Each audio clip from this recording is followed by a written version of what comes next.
Hello and welcome to the Nature Garden podcast with me, Carl Steinson, and the Weekending Show team from Lionheart Radio. Thanks for joining us on a canny wee wander down the garden path and country lane with the birds and the bees and the flowers and trees. In this episode, it's midsummer and the temperature's rising, and so is Tom P's excitement. We join him on a tour of his raised beds and flowers and veg. Tom Cadwallender's watching the summer skies for swifts and more, and listening to the classic sounds of summer.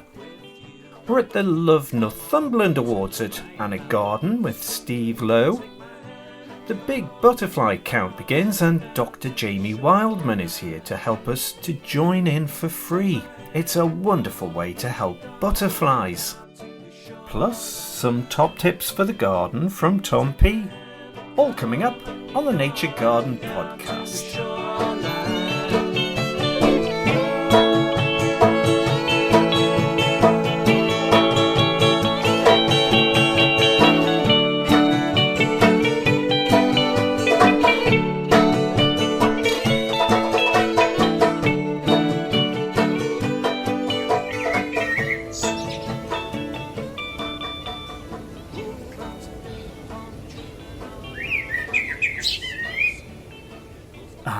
The warmth of summer is all around us and Tom's excited. So today we're joining him on a tour of his raised beds and flowers and veg, and I can smell the sensational scent of the sweet peas from here, Tom. Well, it's a beautiful warm sunny morning in the middle of July, and I'm standing in the middle of our raised vegetable beds. They're island form, flagged stone pathway in between, 6 beds, main beds, about 5 square metres roughly each one, and we've got quite an assortment of vegetables and 1 or 2 fruits in. As I stand here, I thought it would be useful to explain what I've got in the garden. So, the vegetable bit. Actually, the island beds, but I couldn't resist putting some sweet peas in, and it's a Spencer sweet peas. And those got about 2, 4, 6, 10, 20 standing up canes, 20 single plants of the Spencer strain, which gives me long stems and 3 to 4 florets on each stem. The secret is, if there is a secret, is to keep them moist, watered at all times, which is the thing we do at this time of year, of course, and keep picking. And the more we pick, the more come. Over to my left, from there, I'm heading over through the pathway here. I have some strawberries, 6 different rows of strawberries. I have Honeyoi, Elvira, Sweetheart, the Sweet Colossus, that's the big one, Florence and Sentinel. And we're getting 1 or 2 strawberries at the end of the season here now. Yes, still see some ripening, but we've had quite a display from them, and my goodness, they've been very tasty. Been picking them since early June, actually. So that bed to the side. Over to the right here, I have broad bean, the Sutton. It grows just under about 2 feet, maybe barely a yard high, well under a metre, and lots of young beans on there, all for the picking. And when it's finished, I don't pull the roots out because the nitrogen-fixing bacteria in the roots belong to this type of plant, and they stay in to fertilise the soil, help me with the nitrogen content. The rest of the tops go into the composting bin. We have leaf lettuce here. I don't grow the hearting type because it can take up to 3 months, 90 days to get the heart on each lettuce. You use it for a couple of days, it's gone. The cut and come again type, the leaf lettuce, you sow them, and as long as you keep watering them, you get leaf after leaf off them. Lovely, delicious this time of year, and they'll go on for 2 or 3 months anyway. And you put successional sowings in. And next to those are some turnips, summer turnips, little white turnips. They're very tasty. And on each of the sides of these raised island beds, we have parsley. 2 or 3 plants, that's all, but they're useful throughout the year. Easily raised from seed beginning of the year. And just to keep them company, we have a couple of wallflowers. We have a couple of sunflowers at each side of each bed, and it's little Dorrit, which rarely gets any higher than, say, 2 feet tall, and it's multi-stem, multi-flowered actually. Brilliant. To my left, I've got the onion bed, Kelsey onions. They're a good size now. I judge them at local shows, but I'm not showing them. These are for storage. Large onions, but so sweet, and they store well over winter. Next to them, in this bed, we have some courgettes. Oops, no, they've turned into marrows. This is the thing with courgettes. If you don't keep picking them at about 10 to 15 centimetres large, if you miss 1 or 2, they keep on growing into marrows. This is a green one called Defender. I'm going to have 3 or 4 or 5 or 6. I've just got 3 plants in, large marrows on these to store over winter or to eat at our leisure. Now, next to them, in the same bed, I have Swift, which is sweet corn, Swift. And the cobs, they're just under 1 metre tall now. The flowers, the tassels at the top of the cobs are still bright and fluffy. When they turn brown, the cobs are getting quite large now, middle of July. We'll be eating them first, second week in next month, August. And as soon as they... that fluff at the top, the faded flower, turns to brown, then it's a signal they're ready to eat. Keeping all of these watered. More in a tick.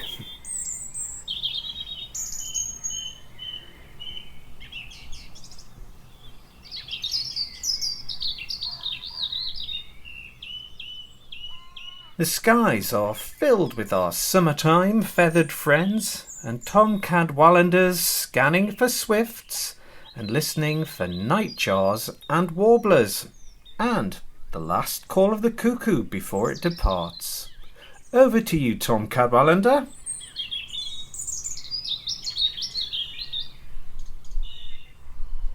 I don't know if you can hear that drone behind me, the sound of summer. Actually, it's the sound of someone cutting grass, which is a typical sound of summer, isn't it? But I'm more attuned to the sound of summer, which is of an avian type. And the sounds I'm thinking of are the sounds of the swifts, the screeching, the squealing of the swift as they cannon through the kind of archways and the kind of the canyons of our buildings. And they're screaming and shouting, and there's groups of them scudding through. Swifts are the fixed wing, kind of similar to house martins and swallows, but they're much more dynamic, much more straight-winged, and they'll fly in really wonderful formations, small groups of them. And they're moving away currently, and they're heading south. But swifts are just amazing flyers. The only time they ever come to land is to breed on a cliff face like the side of your house or something like that. But in the current time, they're screaming and shouting. They're scudding their way through the kind of our buildings, around their buildings. It's absolutely amazing. And a lot of the birds that we see as breeding birds, they've kind of gone already because they're hardly here at all. And the birds we're seeing now, right up and down the country, are birds which are on passage. They're birds that are making their way away, and they're going to be sort of wintering in Africa. And they'll not stop. They'll sleep on the wing, they'll feed on the wing, of course, and they'll just make their way quite quickly into the southern hemisphere, right down into South Africa. That's as far as our knowledge will take us. But the sound they make is amazing. It's just the screaming that you will recognise it instantly. And it's just one of the classic sounds of summer. And they come in late May and they go at sort of end of July. It's just a classic sound of summer. And there's another classic sound of summer just around it as well. There's a sound of an aeroplane going over. And just another sound that we kind of hear on a regular basis on our bit of Northumberland coast. But it's the avian ones, as I've mentioned, I'm particularly interested in. So yes, we have the sound of the swifts, soon to be departed swifts. Other birds that we hear, other noises that we hear, are the nightjar. Now, are you aware of nightjars? These are kind of crazy creatures. They live at night, as the name suggests, and they're on the fringes of our forests, our upland forests, and in some places the lowland heaths as well. Now, nightjars are kind of mysterious kind of creatures, and they have this kind of crazy sort of churring noise, and I like to go up into kind of the more remote areas to hear them, and occasionally you'll glimpse. You've got to be there at sort of dusk time, which at this time of year is sort of bordering on 9:30, 10 o'clock time, and we'll see them. Well, we'll hear them, and occasionally we'll see them. The males are quite interesting. They're about the size of just about bigger than a missel thrush. But they're all brown, and the males have white patches at the end of their wings and at the corners of their tail. So they're quite distinctive in flight, but they have this sort of. That's a pretty poor impersonation. I apologise for that. But if you are so inclined, go and do it. Find a recording of nightjar, and you'll be enlightened. I'm sure you will be. But I like to go and see and hear nightjars each year, and I have a special place I like to go to. In fact, this year I found a new site for me, and it's only been occupied these last 3 years, and it's a site where it's a coniferous forest, or was, but it had been blown over by Storm Arwen. It's only just been cleared these last 5 years, and they like to be in these kind of forest fringes where there's a lot of low timber, a lot of leaf litter, conifer leaf litter, and they like to be in those, and they can sit on the ground sort of almost in silence, and invisible during the day because they only come out at night. Incredible, unless they're on migration, of course. You occasionally see them on migration. It's quite something. So yes, that's another bird that's soon to be departed, another month that have gone. Another noisy bird of the summer is the grasshopper warbler. Now, I know a lot of bird watchers who are getting on a bit, who can't actually hear grasshopper warbler. It sounds like a grasshopper, but it's almost never ending, and just carries on and carries on and carries on, and making this kind of grasshopper noise. And you never see them because they're Locustella warblers, and they're coming up from Africa. And indeed, the other bird I mentioned there, the nightjar, that goes down to Africa to winter too, because they're insectivorous. And you'll never see the grasshopper warbler unless it's sitting up onto a spike in this dense undergrowth, making its grasshopper noise, and it's quite something. But it's another classic noise of the summer. And these birds are all kind of insectivorous birds, and they come here to monopolise the abundance normally of insect life that we have. And the likes of the grasshopper warbler will feed on quite small insects and grubs within kind of a dense bit of scrubby woodland. Nightjars are feeding on moths, quite large moths, and the swifts will feed on what we sometimes say is aerial plankton, which seems an odd thing. It's not an official name, but aerial plankton is the myriad of insects and tiny insects that fly really quite high up in the air, and they will catch those by opening their mouths. And the interesting thing about all the 3 species I've just mentioned there, they've all got big mouths relative to their bodies. An alternative name for nightjar is frogmouth, which I found is quite interesting. And sometimes they're known as goat suckers, because they will come out at night, and they'll kind of, in the old days when we had a lot more goats around, they'll kind of frequent around those sort of areas. So I find that quite fascinating, actually, the old folklore associated with those species. And one other classic noise that for me during the summer is the sound of terns. As I've mentioned previously, I go onto Coquet Island, an RSPB reserve off the Northumberland coast, and I help monitor tern populations there. And the noise is so distinctive. it's a screech noise as well, funny enough.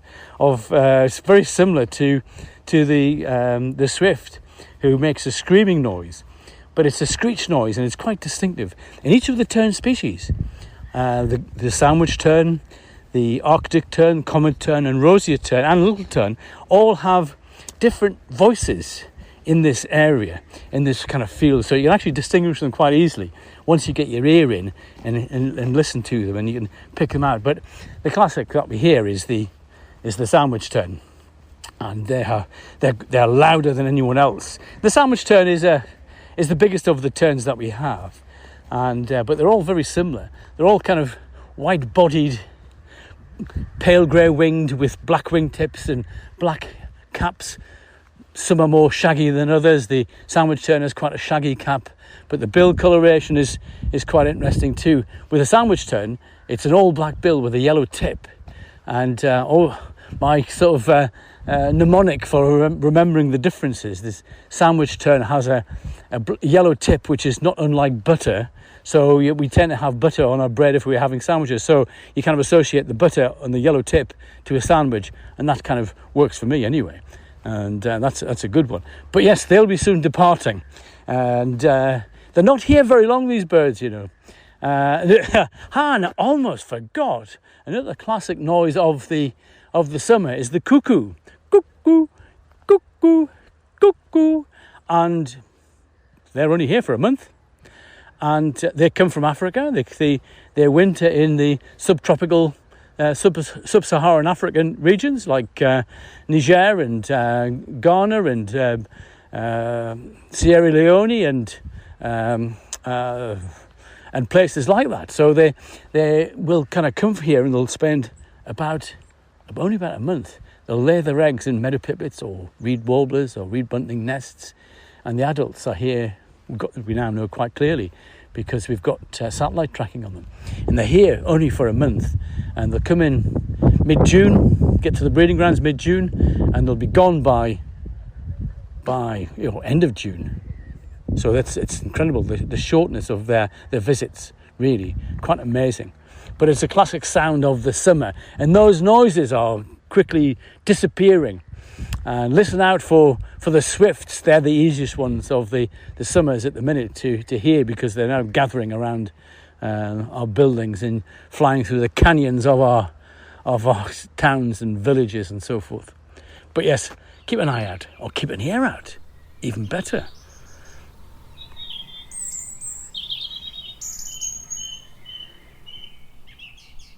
We're on a summertime tour of the garden with Tom P, who's checking his crop protection and the progress of his summer and winter veg, where the aptly named red rum bean is living up to its name.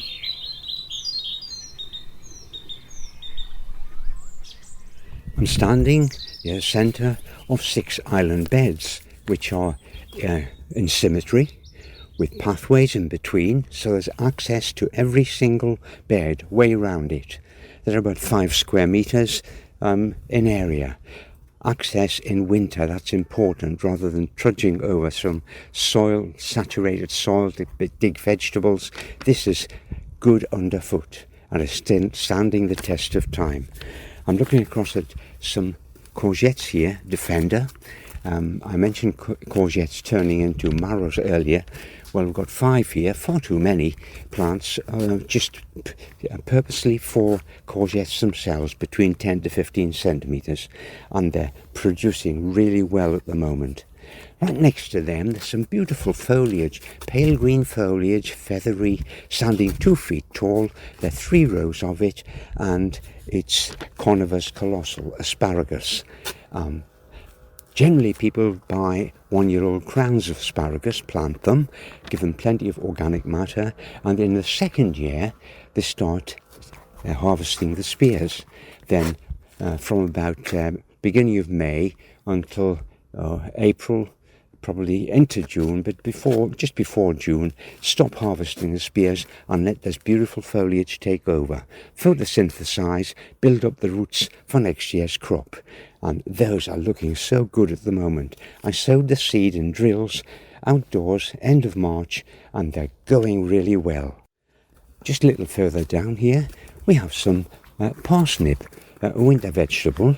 We've got parsnip for winter. We've got Trafalgar Brussels sprouts here under cover to guard them from the cabbage white butterfly, which is around at the moment and laying its clusters of eggs on the underside of the leaves. So we got the parsnip, it's Trafalgar, the sprouts, and then over at the far garden there's a piece of garden where we'll be at the greenhouse. We've got the leeks for winter in there. Another plant that we've got here, which we'll harvest through winter, is the spinach, perpetual spinach. We're eating the leaves at the moment. It was sown in April and will keep on cut and come again, keeps on producing. By the time we get to about November, it's looking a bit ragged. So I get the clippers, the garden shears, and I just cut it down to about 10 centimetres from the ground, and it starts shooting again. Just brilliant. Now, also I can see, next to the parsnips here, we've got another set of canes. And we've got 2, 4, 6, 8, 10, 12, 14, 16 runner beans coming up. And they had a poor start. I put in red rum and what was the other variety again? It was, Polestar, which is stringless. So it's red rum and stringless. I'm expecting these to, well, I can see some now. There are 1 or 2 runners just formed on them, so we can start eating those. Poor start, wind shattered them, and I had to sow again, but my goodness, they're going well now. I knew red rum would be first to the top of the polls. It's named after that famous Grand National winner, and what a beauty. They're looking good, those, really good. What else is there here? Well, I'm looking at the protection I've got for them. The sprouts are okay. Cabbage white butterflies are frustrated with that. And carrots here. Now, a little word about carrots. It's an interesting crop to grow. Some people have difficulty with it. They sow far too thickly in the drills outdoors, and they have to thin them out. Well, it's the smell, the aroma, the fragrance from the crushed carrot leaves that attracts the carrot fly. The carrot fly lays its eggs on the surface right near the top of the crown of the carrot itself. The larvae burrow into them, and it's such a disappointment when you come to harvest the carrots and they've got these larvae inside them, caterpillars, little nasty little things. So how do you protect against it? Well, the story goes that it's a low flyer, the carrot fly, and you have to put a barrier around the sowing, and the barrier at 2 feet high is enough to keep them out. But I'm afraid to tell you that's a myth.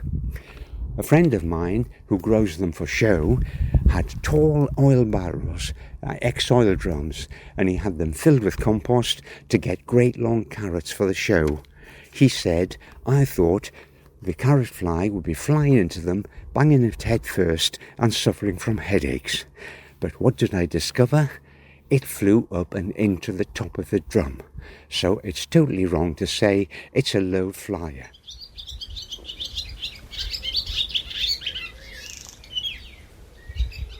Butterflies are a barometer of nature, and we citizens can assist in valuable science projects like the Big Butterfly Count. Here's Dr Jamie Wildman, an ecologist with butterfly conservation, with all you need to know about how to join in with the count and why it's so important.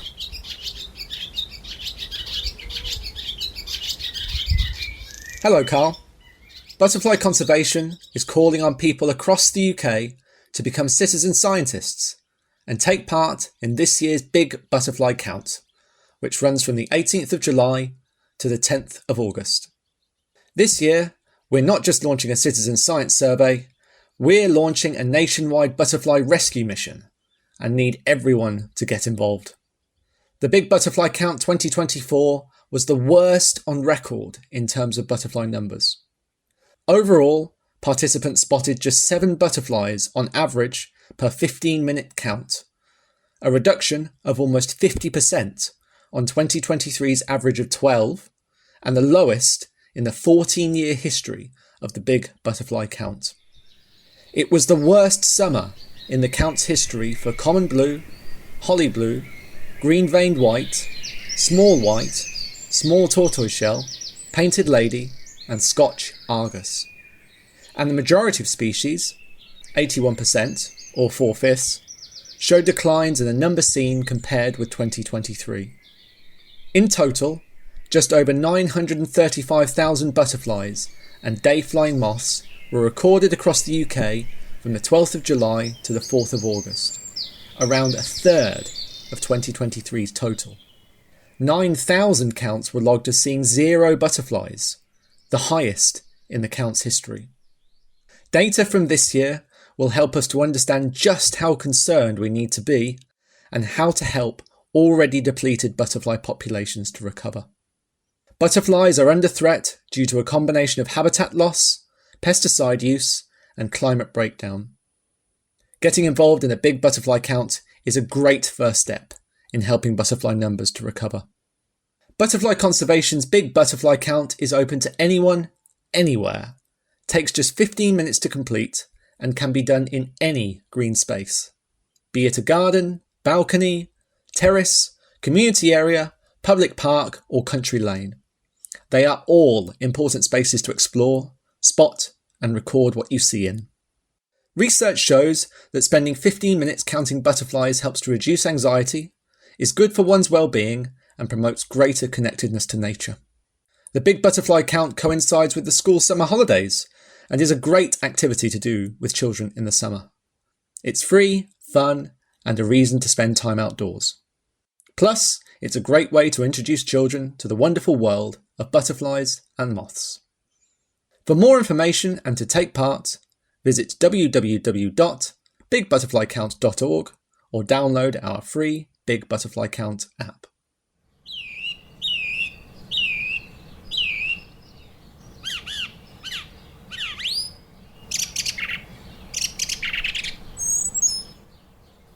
It's time for a celebration, I think, and here's Steve Lowe from the award-winning, oh yes, Cresswell Peel Tower, and he's been catching up with some of the winners of a very special Northumberland Award.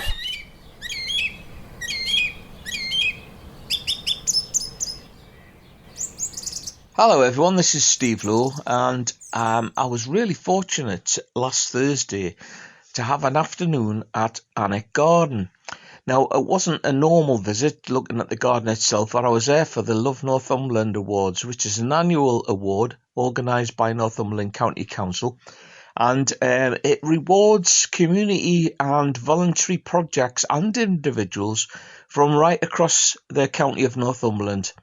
Now, before I go any further, I have to say that we were really happy at Cresswell Peel Tower because we actually won our award in the category of Best Countryside and Coastal Project. So, but I'm not going to dwell on that because, of course, I just want people to come and have a look at the project, to be honest with you.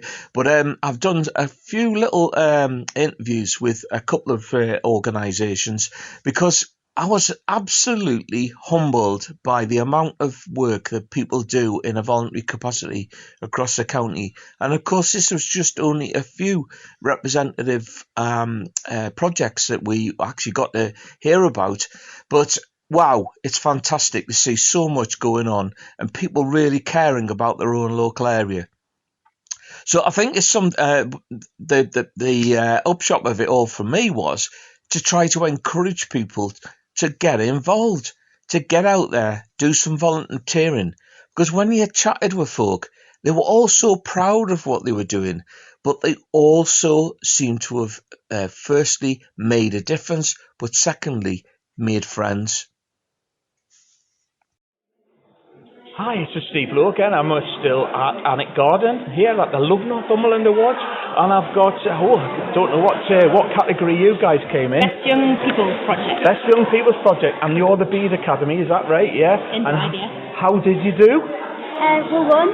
Won! My goodness, that was fantastic, wasn't it? Yeah, well done, well done. So, who wants to tell me a little bit about your project?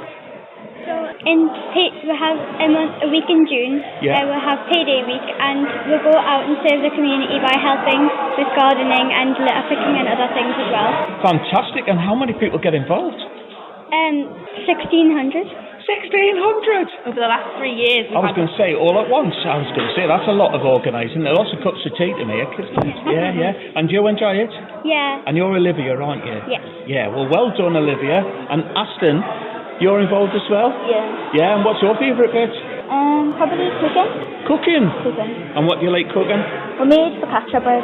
All right. And do you make stuff out of things that you've grown, or? They're made from like the food that the kids have bought. Okay. We're all planting some vegetables at the school with bees. So it's just starting really, isn't it, from you guys? And you hope that people will carry it on, yeah? Hopefully. Yeah, yeah. And Marie, are you in charge of I am, yes. this rabble? Run both PD Week and Eco Club, which is Olivia and Aston are part of and regular attenders, and they've worked really hard this year on making school grounds improved with new shrubs and areas to turn grey areas green. They've created a sensory garden where we're in the process of turning some raised beds into this lovely wildlife space for people and promote biodiversity as well. Sounds good. And do you do fundraising as well? Not yet, but we are looking to support the Blythe Spartan Serenity Garden. Hooray, Blythe Spartans! Yeah, we have a volunteer that works with us, John Whittle, and his wife Anne, who come along and have helped us grow plants for the Blythe Spartan Serenity Garden. Well, I shouldn't tell you this, guys, but I'm a Blythe Spartans fan. All right, I've got the T-shirts and everything. I don't go anymore, mate. So anyway, I think that's been brilliant. Thank you very much for the interview. And you're going to keep on going? Yeah. Yeah, and you're going to win next year? Yeah. Are you sure? We'll be there Excellent. next year. Be even better next year. Brilliant. Well, thanks very much, Thank you. everybody, and I hope you enjoy the rest of your day. Thank you. See you later.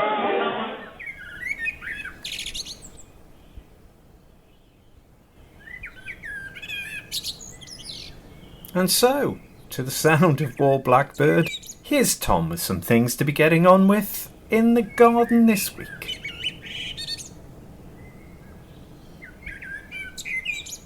Well, it's jobs for the week time, and as I'm out in the garden anyway and the sun is still excessively hot, I'm looking at the poor plants are starting to flag a wee bit, and it's this idea of watering. But I know that throughout the country at the moment, various places there are hosepipe bans. Some people are still allowed to water with cans, but if you're watering, water sparingly. But try to keep the main plants alive. You have to prioritise. These potatoes have done their growing now. They've been in the earth for about 12 weeks. 10 to 12 weeks is good for a potato. We're digging the tubers of Charlotte and Sutton's Foremost, and it's the best crop we've ever had. Really is. Just shows the value of putting organic matter into the soil and it forming humus, absorbing everything like a sponge and releasing the moisture and minerals to the plants as they demand it. But I'm standing over the potato bed here, and I see they're starting to flag a little bit, the haulms on them. And there's one or two little brown patches starting to appear. Now, that's a sign to me that potato blight, is starting to reach the area. It is mid-July by any standard, and if that gets worse over the next day or two, I'm going to have to whip off the haulms, cut them down, and the plant will have done its growing now anyway. The tubers will be a good size underneath there, and just get rid of those and just dig as and when we can and feel we want them. I'm looking across at the apples as well. It's a beautiful collection of apples. We've got about a dozen different varieties here, and of course Discovery, the beautiful red one, is the first to ripen. That's in about the second or third week in August, followed closely by James Grieve, which is next to it. Both of those trees are laden at the moment. What I do see is, beyond the flowers, the apples, fruits, the apples which have set, there's long growths, those especially side growths, and those are wasted growth, wasted energy. I want the energy to go into the apples, and it's a good idea to summer prune about mid-July, so the timing's right. So some of them are about, say, 30 centimetres long, some probably 40. I'm reducing them to about 15 centimetres now.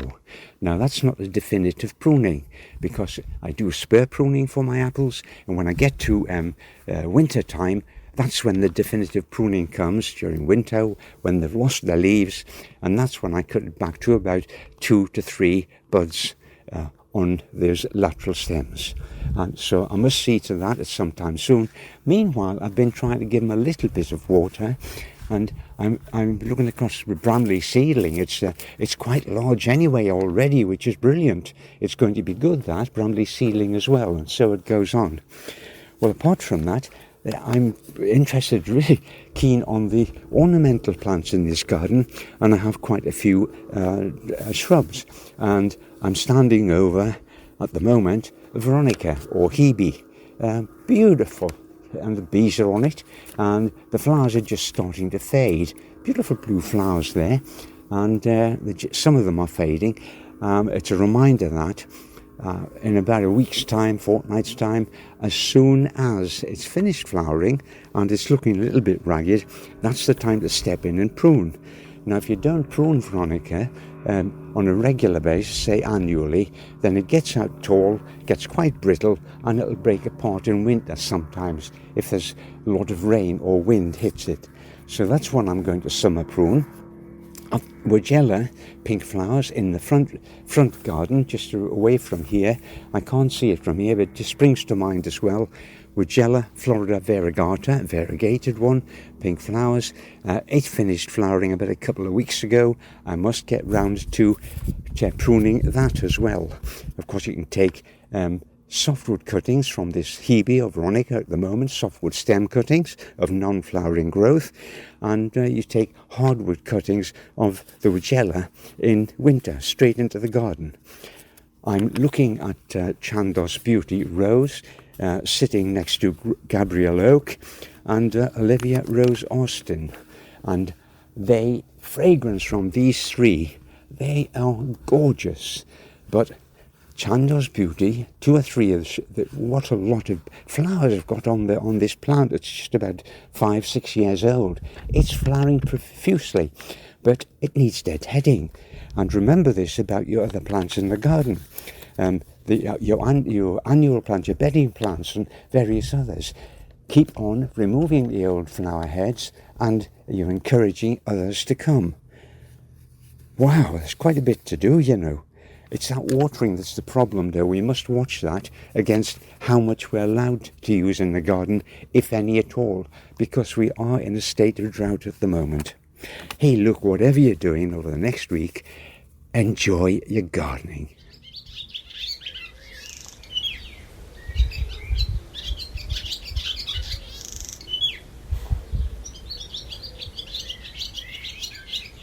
You've been listening to Gardener Tom Pattinson, Birder Tom Cadwallender from the British Trust for Ornithology, Dr Jamie Wildman from Butterfly Conservation, and Steve Lowe from the Cresswell Peel Tower. Don't forget, you can listen back to all of our previous programmes via the Nature Garden podcast. That's the Nature Garden podcast. I'm Carl Steinson. Thanks for listening, and enjoy your gardening and time outdoors with nature. Bye for now.